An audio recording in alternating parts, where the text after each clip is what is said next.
नमस्कार दोस्तों, आज मैं आपको बैसाख मास के दूसरे रविवार व्रत की कथा सुनाने जा रही हूँ। प्रेम से बोलिए श्री भगवान की जय हो।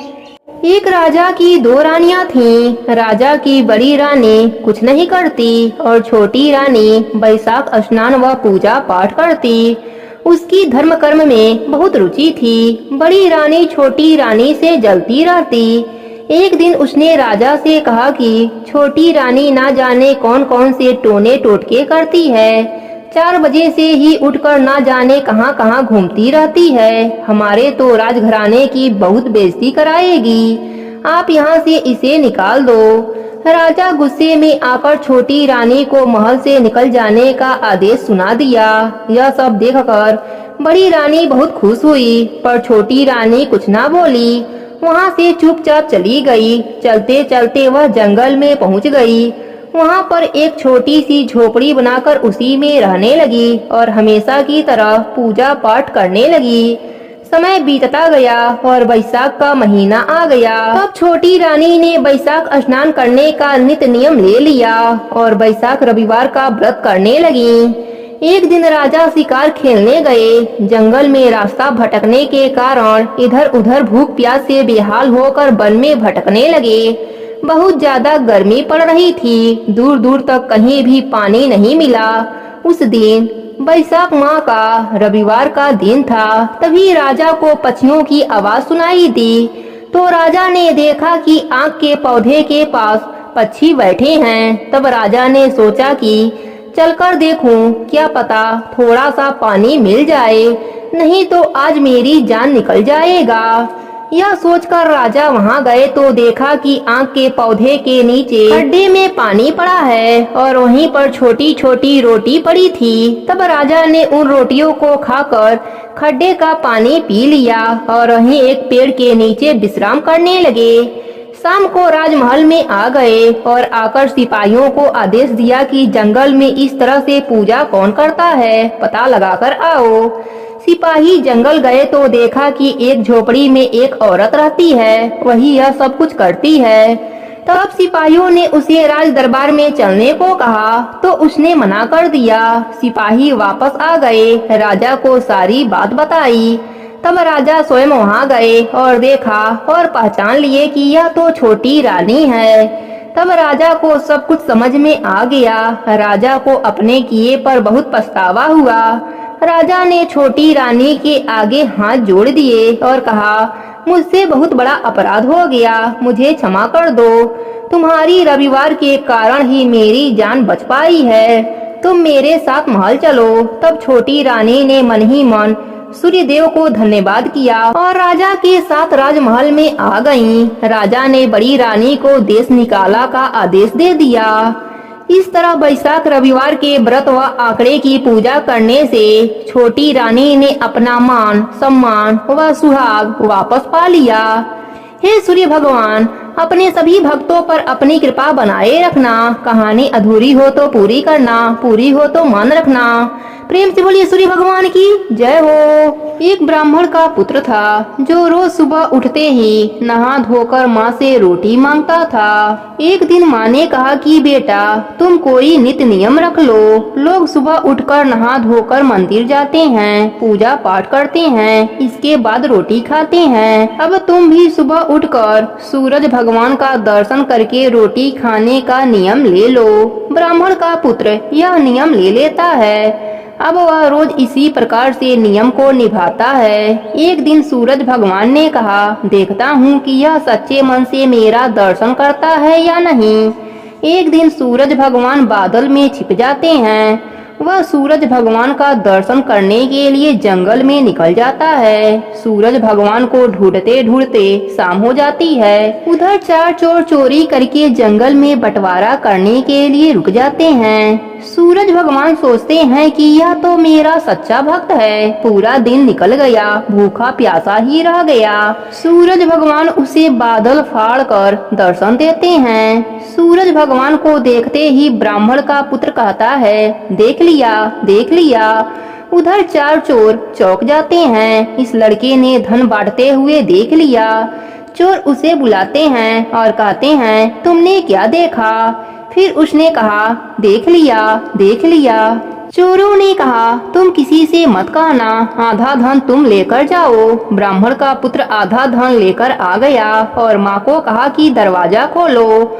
माँ ने कहा कि बेटा, तू पूरे दिन कहाँ गया था? अब तो तू ऐसा नियम मत रखना। बेटे ने कहा, माँ तू दरवाजा तो खोल, मेरे ऊपर सूरज भगवान प्रसन्न हुए हैं, इतना सारा धन लेकर आया हूँ। उसकी माँ धन देखकर सूरज भगवान का जयकारा करने लगी। हे सूरज भगवान, जैसे आपने उस ब्राह्मण बालक पर कृपा करी, वैसे ही अपने सभी भक्तों पर अपनी कृपा बनाए रखना। प्रेम से बोलिए सूरज भगवान की जय हो। एक नगर में एक सेठ और सेठानी रहते थे। सेठ जी का कोई संतान नहीं था, इसलिए वह बड़े दुखी रहते थे। एक दिन सेठ जी किसी काम के लिए बाहर जा रहे थे तो उन्होंने देखा एक किसान अपने खेत में दाना डाल रहा था। सेठ जी को देखते ही किसान दाना डालना छोड़कर अपने घर की तरफ लौट गया और बोला, आज तो बहुत बुरा अपशगुन हो गया, न जाने आज का दिन कैसे बीतेगा। सेठ जी के कानों में उस किसान की बात आ गई और वह बड़े दुखी हुए और वह अपने घर लौट गए। घर जाकर उन्होंने सेठानी को सारी बात बताई। सेठानी ने कहा, आज मेरे साथ भी ऐसा ही हुआ है। हमारे आंगन में एक चिड़िया आई थी और बोली, इस घर में कोई संतान ही नहीं है तो दाना कहाँ से मिलेगा, और वह उड़ गई। सेठानी की बातें सुनकर सेठ जी और दुखी हो गए। एक दिन एक ब्राह्मण ने उन्हें सूर्य भगवान की व्रत और कथा सुनने की सलाह दी। अब सेठ सेठानी रविवार के दिन जल्दी उठकर सूर्य देव की पूजा करते और उनकी कथा सुनते। ऐसे ही करते करते 12 वर्ष बीत गए।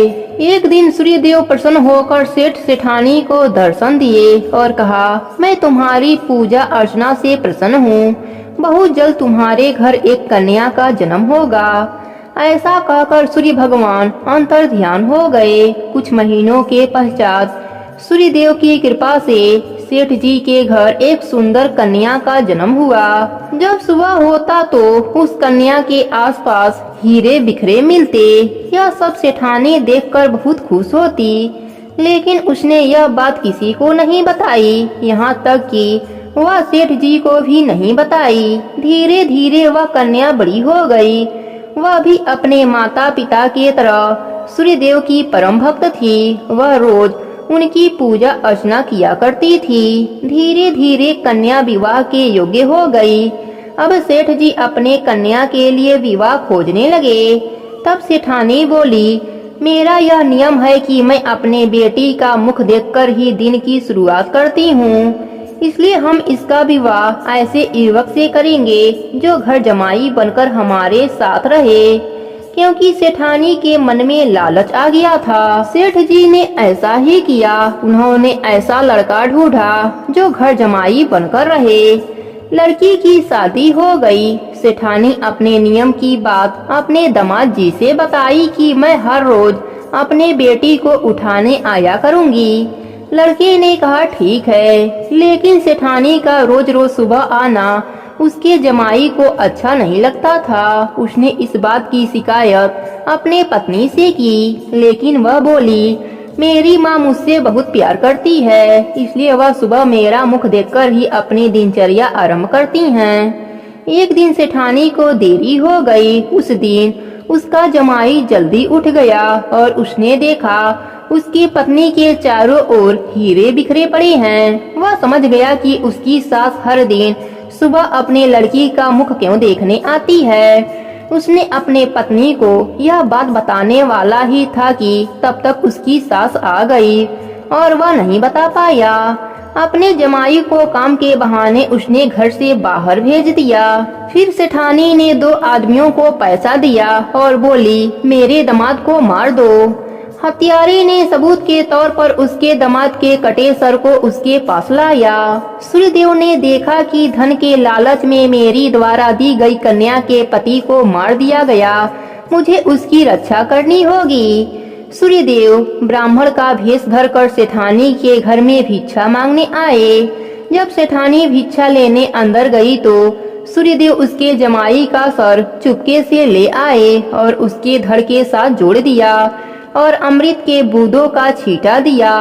उसका पति जीवित हो गया। उधर सेठ की कन्या रविवार का व्रत रखी थी। वह व्रत कथा सुनकर अपने पति का इंतजार कर रही थी।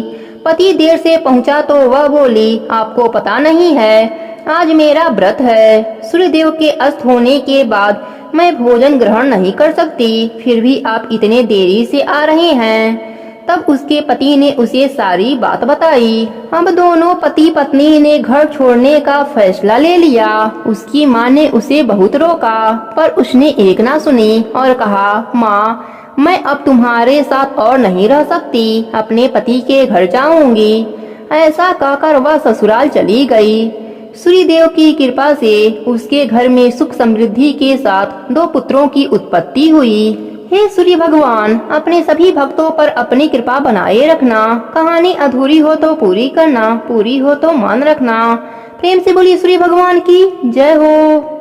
प्राचीन काल में एक बुढ़िया माई रहती थी। वह नियमित रूप से रविवार का व्रत करती थी। रविवार के दिन सूर्य उदय से पहले उठकर आंगन को गोबर से लीपकर स्वच्छ करती, स्नान आदि से निवृत्त होकर सूर्य भगवान की विधिवत पूजा करती, व्रत की कथा सुनती और सूर्य भगवान को भोग लगाकर दिन में एक बार भोजन करती थी। सूर्य भगवान की कृपा से बुढ़िया माई को किसी प्रकार का चिंता नहीं था। धीरे धीरे उनका घर धन धान से भर रहा था और सूर्य देव की कृपा से वह हमेशा स्वस्थ रहती थी। उस बूढ़ी माता को सुखी देखकर उनकी पड़ोसन उनसे जलने लगी। बूढ़ी माता के पास गाय नहीं थी, इसलिए वह अपने पड़ोसन के घर से गोबर लाती थी। एक दिन उनकी पड़ोसन अपने गाय को घर के भीतर बांधना शुरू कर दिया। इससे बूढ़ी माता को गोबर नहीं मिला और वह आंगन ना लीप सकी। आंगन न लीप पाने के कारण बूढ़ी माता ने सूर्य भगवान की पूजा भी ना कर सकी और भोजन भी नहीं बनाया, तो भोग कैसे लगाती। रात होने पर बूढ़ी माता भूखी प्यासी ही सो गईं। सपने में सूर्य भगवान ने दर्शन दिया और भोग न लगाने का कारण पूछा तो बूढ़ी माता ने सूर्य भगवान से क्षमा मांगी और बताया कि गोबर न मिलने से वह आज घर भी नहीं लीपी और पूजा भी नहीं की और भोग भी नहीं बना पाई। इस पर सूर्य भगवान ने कहा, बूढ़ी माता, मैं आपके पूजा से प्रसन्न हूँ और मैं आपको एक गाय वरदान में देता हूँ। प्रातः काल सूर्य उदय से पूर्व उस बूढ़ी माता की आंखें खुली तो वह अपने घर के आंगन में सुंदर गाय और बछड़े को देखकर बहुत खुश हुई। गाय को आंगन में बांधकर उन्होंने जल्दी से चारा लाकर खिलाया। जब पड़ोसन ने गाय और बछड़े को देखा तो उसकी आंखें फटी की फटी रह गई और वह और जलने लगी। तभी गाय ने सोने का गोबर किया।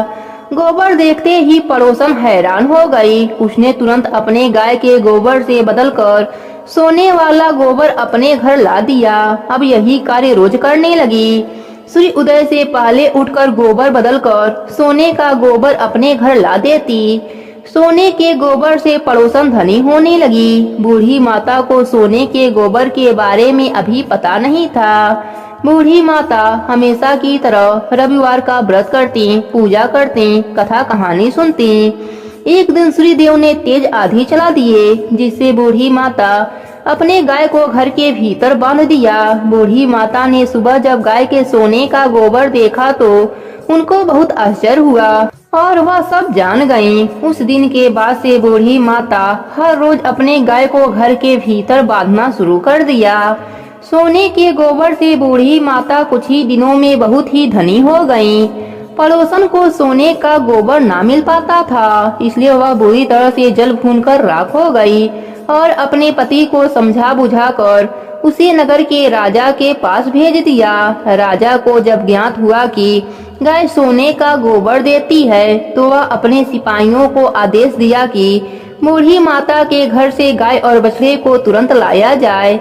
गाय और बछड़ा राजमहल में आ गए। राजा ने सुंदर गाय को देखकर बहुत ही खुश हुआ। सुबह जब राजा ने सोने का गोबर देखा तो उसके आश्चर्य का ठिकाना न रहा। उधर बूढ़ी माता भूखी प्यासी सूर्यदेव से प्रार्थना कर रही थी। सूर्यदेव इस तरह बूढ़ी माता को प्रार्थना करते देख उस पर बहुत करुणा आई। उसी रात श्री भगवान ने राजा को सपने में कहा, राजन, बूढ़ी माता का गाय बछड़ा तुरंत लौटा दो, नहीं तो तुम पर विपत्तियों का पहाड़ टूट पड़ेगा, तुम्हारा महल नष्ट हो जाएगा। श्री भगवान के सपने से बुरी तरह भयभीत राजा ने प्रातः उठते ही गाय और बछड़ा बूढ़ी माता को लौटा दिया और क्षमा मांगी। राजा ने पड़ोसन और उसके पति को उनकी इस दुष्टता के लिए दंड भी दिया। राजा ने पूरे राज्य में घोषणा कराई कि सभी स्त्री पुरुष रविवार का व्रत किया करें। रविवार का व्रत करने से सभी के घर धने धान से भर गया। राज्य में चारों तरफ खुशहाली छा गई। स्त्री पुरुष सुखी जीवन यापन करने लगे। सभी लोगों के शारीरिक कष्ट दूर हो गए। सभी स्वस्थ रहने लगे। हे सूर्य भगवान, जैसे आपने बूढ़ी माई पर कृपा करी, वैसे ही अपने सभी भक्तों पर अपनी कृपा बना के रखना। कहानी अधूरी हो तो पूरी करना, पूरी हो तो मान रखना। प्रेम से बोलिए सूर्य भगवान की जय हो।